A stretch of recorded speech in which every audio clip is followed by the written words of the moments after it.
नमस्कार। न्यूज 18 हिंदी में आपका स्वागत है। मैं हूं प्रांजल सिंह। साल 2020 में एक वेब सीरीज आई थी जिसकी ग्रिपिंग स्टोरी लाइन और धमाकेदार सस्पेंस ने दर्शकों को दिलों और दिमाग पर कब्जा कर लिया था। अब 5 साल के लंबे इंतजार के बाद इस सीरीज का दूसरा सीजन आ चुका है और उसने आते ही ओटीटी पर पहले सीरीज से भी जबरदस्त धमाका किया है।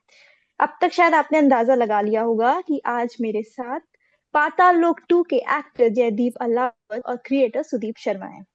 जयदीप अहलावत और सुदीप शर्मा, आपका बहुत बहुत स्वागत है। जी धन्यवाद। थैंक यू, शुक्रिया। इस बातचीत की शुरुआत में सर मैं सबसे पहले आपसे ये जानना चाहूंगी कि अब तक आप कहाँ थे 5 साल।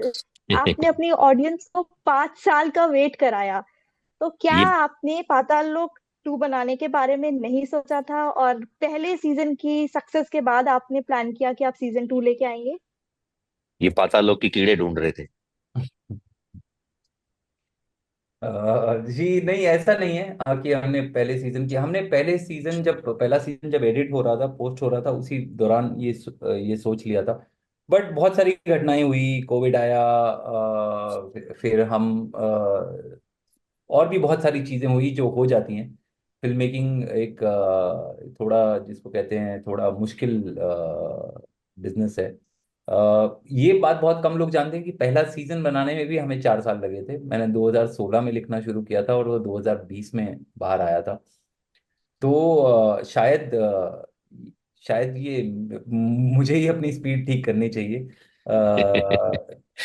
पर फिर जैसा कहते हैं कि देर आए दुरुस्त आए। तो जब आए तो आपने आपने अच्छा हुआ ये नहीं पूछा कि यार क्या जरूरत थी आने की।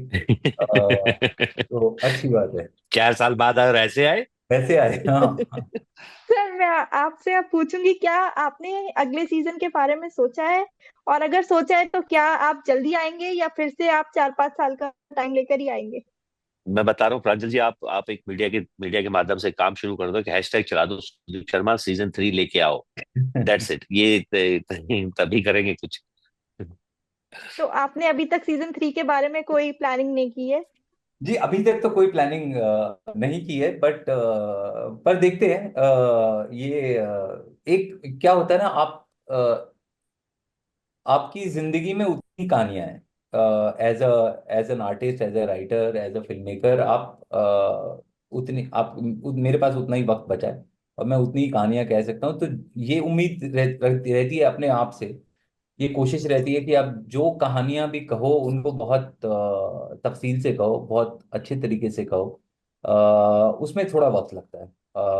और मुझे लगता है कि अ, जैसा हम पहले भी बात कर रहे थे कि या तो ना आए सीजन 3, या आए तो फिर अच्छा बन के आए।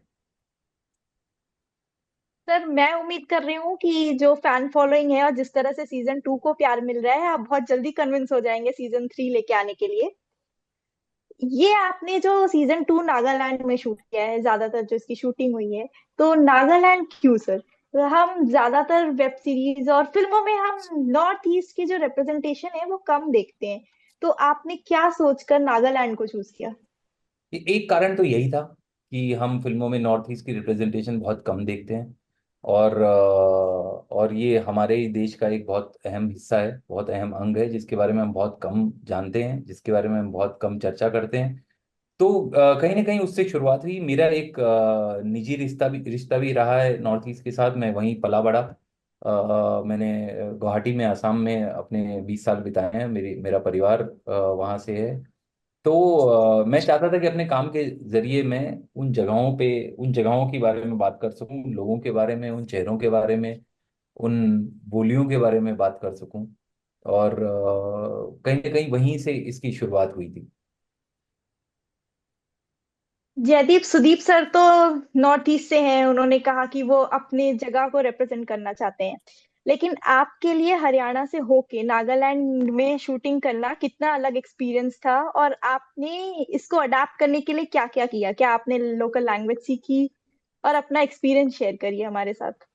देखिए, मुझे ना हमेशा से ये बात, जैसे अभी थोड़ी बार सुदीप भाई करते, हम बहुत कम बात करते हैं। हम अपने भारत के सदर्न हिस्से की भी बहुत कम बात कर पाते हैं। हम थोड़ा डिटैच सा फील करते हैं, नहीं जानते हैं कि उनकी क्या कल्चर है, क्या उनकी भाषाएं हैं, किस तरह से वो लोग चीजों को देखते हैं। वैसा ही हमारा नॉर्थ ईस्ट को लेके हम एक बड़ी मात्रा में लोग थोड़ा सा अनभिज्ञ हैं।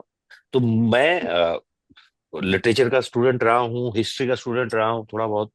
जितनी मेरी समझ है, मैं मुझे हमेशा से वो फैसिनेट करते हैं। और मैं जानता रहता हूँ कि क्या हो रहा है, क्या चल रहा है, क्या नहीं जा रहा है। तो जब नागालैंड की बात आई तो आई वॉज वेरी एक्साइटेड कि मुझे नया नया तरीके का एक, क्योंकि आप इन जनरल नहीं जा पाए हो, किसी भी रीजन से मान के चलो कि आप एक जगह पर नहीं गए हो, आपके देश की कोई भी नई जगह हो, तो वहां पहुंचने की जो एक्साइटमेंट होती है वो थी, डेफिनेटली थी। और बात जहां तक वहां की लैंग्वेज को सीखने की, वो इतना आसान काम होता नहीं है कि किसी भी लैंग्वेज को आप इतना आसानी से ले लो। थैंक गॉड एक तरीके से कि हाथीराम को बोलनी नहीं पड़ी, क्योंकि अगर मुझे बोलनी पड़ती तो फिर मुझे वो उसके ऊपर थोड़ा मेहनत और ज्यादा करनी पड़ती, जी जान लगानी पड़ती। वो अलग बात है। बहुत पहले मैंने एक तमिल फिल्म की थी कमल सर के साथ, तो मुझे याद है कि मैंने उस तमिल को सीखने में, उन शब्दों को अपना बनाने में बहुत बहुत ज्यादा मेहनत की थी। तो वो भी करता मैं, ऐसा नहीं है कि अगर वो नहीं होता तो, वो होता तो मैं करता जरूर। और पर एक्सपीरियंस बहुत कमाल का रहा हम सबको। आई थिंक तुझे भाई ने ही बताया कि मुझे ये बात, जब हम शूट करने गए कि नागालैंड की जमीन पर पहली बार कोई शूट हुआ है इस तरह के पैमाने पर, जो जो नेशनल उसको लेके है। और हम सब थोड़ा सा थे इस उसमें कि पता नहीं क्या एक्सपीरियंस होने वाला है, लोकल क्राउड या लोकल लोग जो किस तरह से आपको आपको लेने वाले हैं, ट्रीट करने वाले हैं। But we had amazing time there, most amazing time there. और मैं बड़ा खुश था, सर्दियां थी, तो सर्दियों में शूट होने में मुझे बड़ा मजा आता है। और और अच्छा खाना, अच्छे लोग, और बहुत सुंदर जगहें। तो आधा आधा एक जुड़ाव जो बनता है आपको उस कहानी को लेके, जब हम ही किसी नई लोकेशन पे पहुंचते थे और हम उस जगह को देख के ही मेस्मराइज्ड हो जाते थे कि अरे यार ये क्या जगह है। और ऊपर से हमारे हमारे जो प्रोडक्शन डिजाइनर हैं, मुकुंद सर, वो उस कहानी उस जगह को ऐसा बना देते थे कि जैसे कि पता नहीं कितने सालों से जानते हैं। जैसे कि जब पहली बार हम उस वहां पहुंचते हैं ग्रेव यार्ड में, जिस तरह की लोकेशन है वो, और जिस तरह जी से मुकुंद सर ने उसको उसको डिजाइन किया था, it was mesmerizing when you reach there as an actor, you connect it so amazingly. तो ऐसे बहुत सारी जगहों पर बहुत मजा आया। सर, आप जबकि खुद हरियाणा से हैं और जी इस सीरीज में आपका जो कैरेक्टर है वो भी हरियाणा का है, तो क्या जी। ये कोई वजह थी जबकि आप स्क्रिप्ट पढ़ रहे थे और आपको लगा कि ये आपके लिए एक प्लस पॉइंट हो सकता है कि आप इस कैरेक्टर को जितने अच्छे से निभा सकते हैं उतने अच्छे से शायद कोई और एक्टर ना निभा सके? नहीं, मैंने उस तरह से तो बिल्कुल नहीं सोचा था कि मैं, मेरे से अच्छा इसको कोई नहीं कर सकता। मैं ये नहीं, जब सीजन 1 की आई थी बात, उस वक्त की बात है ये, वो पहला एहसास तभी होता है आपको। और ये जरूर था मुझे कि मुझे इतना बड़ा किसी ने ऑफर नहीं किया। इससे पहले इतनी बड़ी कहानी किसी ने मेरे कंधों पे नहीं डाली थी। वो भरोसा जो है वो बहुत इंपॉर्टेंट होता है। और मैं ये पहले भी कह चुका हूँ, तो कि वो पढ़ते, जब आप पहली बार पढ़ते हैं और आपको आपको ये पता है कि आप हाँ बोलोगे तो ये आपका है, वो फील भी बहुत अलग लेवल का था। तो ये जरूर था कि हाँ, इस ये जो आप अपने आप से बात करते हो कि यार, एक तो अगर ये कहानी जैसे लिखी गई है, मैं और बाकी सब लोग मिलके इसको वैसा ही पहुंचा पाए, तो ये बहुत अच्छा जाएगा, बहुत अच्छी बनेगी। और दूसरा थॉट ये कि अगर ये खराब हुआ तो इसका बड़ा बड़ा रीजन तुम होने वाले हो, और फिर से शायद कुछ सालों लगेंगे किसी को इतना इतना भरोसा दिखाने में। वो थॉट जरूर हिट किया था शुरू में। बट देन वो वो तैयारियां, फिर सबसे मिलना, फिर मुझे आज भी याद है, जब ये सब तैयारियां चल रही थी तो हम सीजन 1 में क्लीन स्लेट के ऑफिस में बैठे हुए थे। एक दिन कहीं मैं पहुंचा, क्योंकि बीच बीच में कहीं कभी भी पहुंच जाते थे हम वहाँ, कुछ डिस्कस, जी कुछ भी डिस्कस करना हो, कुछ स्क्रिप्ट रीडिंग का सेशन हो। तो एक दिन मैं बैठा हुआ देख रहा था पूरे ऑफिस को, और लोग इधर से उधर लगे पड़े थे, मतलब भाग रहे थे। तो काम तो बहुत जल्दी, हमारा कुछ महीना भर भी नहीं बचा था शूट स्टार्ट होने में। तो मैं बड़ा खुश हुआ, क्योंकि मैं बहुत सेफ फील करता हूँ जब मैं किसी ऐसी जगह पहुंचता हूँ जहां लोग एक काम को बनाने के लिए इतने पैशनेट हो। तो मुझे ऐसा लगता है कि मैं बहुत सेफ हाथों में हूँ। क्योंकि अगर ये सब खाली बैठे हैं और बैठ के सिर्फ चाय पी रहे हैं, तो ये खतरा है मेरे लिए। वो मतलब ये कहाँ, इसके ऊपर फिर कुछ एक्स्ट्रा करना पड़ेगा। तो मुझे याद है मैंने ये बात बोली थी कि मैं बहुत सेफ हाथों में फील कर रहा हूँ, क्योंकि सब लोग, वो दिख रही है वो तैयारी कि ये बहुत आपको पैशन मेहनत से दिख बनाया रही जाए। है। हाँ वो पैशन से बनाया जा रहा था, तो मैं हो गया था कि हाँ ये ठीक है, I mean safe hands. Sir as an actor आपने थ्री ऑफ अस, महाराज में बहुत अलग अलग लेयर्ड कैरेक्टर किए हैं, जो काफी अलग अलग तरीके के हैं, एक दूसरे से बिल्कुल ही ऑपोजिट कह सकते हैं। लेकिन जब हाथीराम में जैसे आपने किया है, एक तरफ तो वो अंदर का हरियाणवी, वो जो डीप रूटेड होते हैं, इंस्टिंक्ट्स होते हैं, जैसे निखड़ू कि निखड़ू वो जाट। खड़ूस थोड़े से, और जैसे कि आप अपनी वाइफ आपकी काम करती है, तो वो चीजें जो आज भी हमारे समाज में मौजूद हैं। वहीं दूसरी तरफ आप जो आपके सीनियर होते हैं अंसारी, उनके आप होमोसेक्सुअल होने पे आप उस चीज को बहुत ही इजीली एक्सेप्ट करते हैं। तो ये एक ही कैरेक्टर के काफी लेयर हैं। इसको पोर्ट्रे करने के लिए आपको कितनी मुश्किलें आई, क्योंकि जब आप अलग अलग किरदारों में हैं तो आप आसानी से अलग रूप ले सकते हैं। अ, नहीं, सुंदर बात यह कि वो सब लिखा हुआ है, तो आपको उसको समझना ही है बेसिकली। आप उसको देख लेते हो, समझ लेते हो, और वो है वो, जैसा भी खड़ूस या निखड़ू या जो भी आप उसको देख कहना चाहें कह सकते हैं, बट वो जेनुअनली बहुत प्रोग्रेसिव और लिबरेटेड आदमी है। आप वो क्या क्या बोलता हूँ उसको, वो स्पिरिचुअली भी है, वो स्पिरिचुअली लिबरेटेड है। उसको पता है कि हो सकता है उसको कोई चीज समझ नहीं आ रही हो, तो पर उसको उसका पॉइंट ऑफ व्यू समझ में आता है कि भाई ये तेरा पॉइंट ऑफ व्यू है, हो सकता है मुझे समझ नहीं आ रहा, हो सकता है मैं गलत मान के चल रहा हूँ।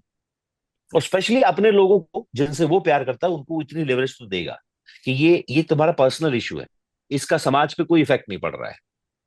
तो वो उसको उतना उतना तो देगा कि हाँ, इसलिए वो बहुत बहुत सुंदर है, क्योंकि वो दिखने में ऐसा नहीं लगता है, जी। वो अपने अंदाज में ऐसा नहीं वही है, वो अपने ये, अपने भाव भाव में ऐसा नहीं है, पर वो अंदर से है।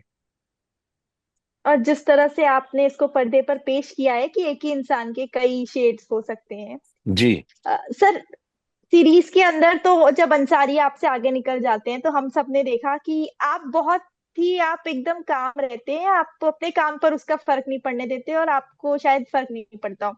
लेकिन निजी जिंदगी में जब एज एन एक्टर आपकी कंपैरिजन होती है किसी एक्टर से, या आपको लगता है कि जगह से स्टार्ट करके आपसे आगे निकल रहा है, तो उसका आप पे कितना इम्पैक्ट होता है, और आप उसके साथ कैसे डील करते हैं? नहीं नहीं नहीं, मैं किसी दौड़ में शामिल नहीं हूँ।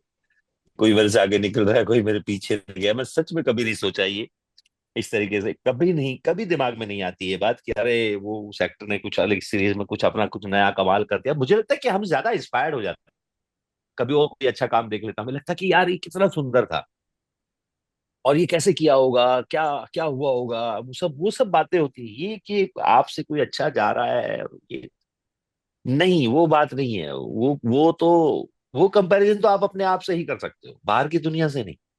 आप आप ग्रो कर रहे हो कि नहीं कर रहे हो एज एन एक्टर, आप as a human being grow कर रहे हो कि नहीं कर रहे हो।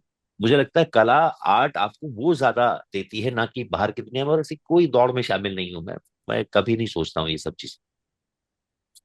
आप अपने ही पेस पर काम करना चाहते हैं और अपने ही तरीके का काम करना चाहते हाँ हैं। वो भी है, और मैं भी चाहता हूँ मैं एक्सपेरिमेंट करूं, मैं भी चाहता हूँ मैं अपने आप को चैलेंज डालूं।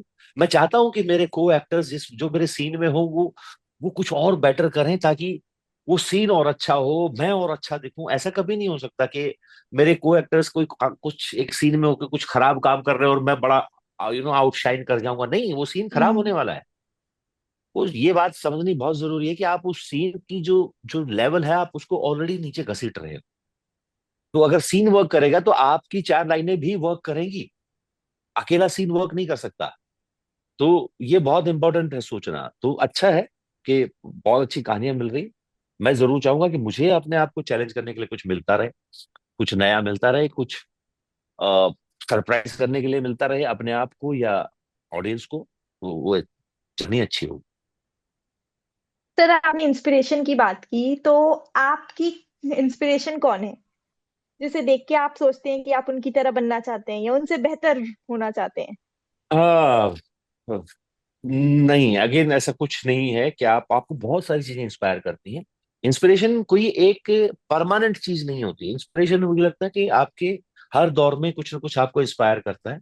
हर दिन में हो सकता है चार चीजें अलग अलग जगहों से आपको इंस्पायर कर रही हैं। मुझे लगता है कि जो एक परमानेंट चीज है वो है कि अच्छा काम और अच्छी कहानियां, अ, अच्छे किरदार जो लोग पर्दे पे प्ले करते हैं, वो आप वही आपको इंस्पायर करते हैं, क्योंकि वही एक ड्राइविंग फोर्स हो सकती है जो आपको बेटर बना सकती है, आपको उस वो जो जिस जगह पे आप खड़े उससे और आगे लेके जा सकती है।